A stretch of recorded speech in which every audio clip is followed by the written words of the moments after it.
یو څوک چې ځان له ګاډي والي ښایسته مزیدار ګاډي والي قیمتي پیسو والا ګاډي والي نو په دې ګاډي کې و چپړه راځوړنده کې ته ونه تپوسو که دا ولي ویل دې سره بیا نظر نه لګېږي او دې سره بد نظر نه حفاظت کېږي ګاډي والي په کروڑاو روپو باندې یو چپړه وګوري نو شاته یا مخکې پکې چپړه واچي چې د بد نظر نه بچ ما د بد نظر نه په دې باندې یا بچ یا نه خو زه یو اسانه تپوس تا نه دا کوم مسلمان اورورا چې ته ډېر قیمتي او کو ستا دا ګاډی ډېر قیمتي دی کو ته ډېر قیمتي د خپل ګاډي نه نو بیا خو یو چپړه په غاړه کې مو واچو کنه چې په تام نظر نه لګي کنه تم د بد نظر نه بچ کنه ګاډی بچ کې د بد نظر نه چې هغه ونه جنګي هغه اکسیډنټ نشي او خپل غاړه کې چپړه نه چې ته چیرته مړ نشي ته چیرته کم کندې نه ونه غورځېږي تا باندې څه چلو نشي نو کو تا نه تا ته ستا ګاډی قیمتي دی خو بیا ټیک ده په ګاډي کې چپړه واچوه چلو چلوې په هغې نظر بندوه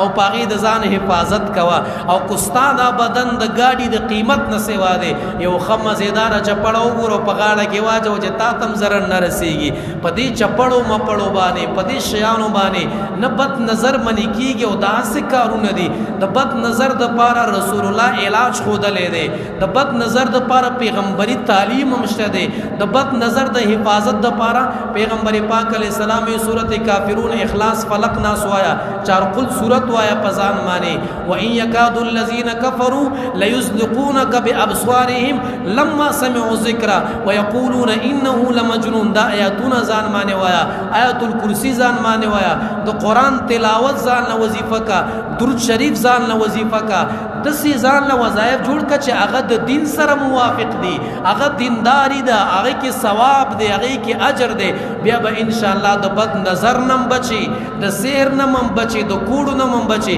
په چپړو باندې او په دې نور شیانو باندې د کوړو نه د تعویذونو نه د بد نظرونو نه موږ نه بچ کېږو داسې قصې دي چې موږ او تاسو جوړې کړي دي او موږ او تاسو په دې باندې خوشحالې چې زه فلانې کار د فلاني په وجه باندې کېږي ښه او بد خیر او شر دا ټول د الله د طرف نه راځي عقیده د الله په ذات باندې ساتئ څه چې کېږي نو هغه الله رب العزت کوي خیر او شر دا د الله د طرف نه دی خپلې نظریې خپل عقاید دا د قرآن او د حدیث موافق کوي دا د شریعت محمدي موافق کوي دا د تعلیم محمدي موافق کوي چې څنګه تعلیم رسول الله کړی په حق تعلیم باندې خپل عقیده او نظریه برابره کړه دا ښه کار دی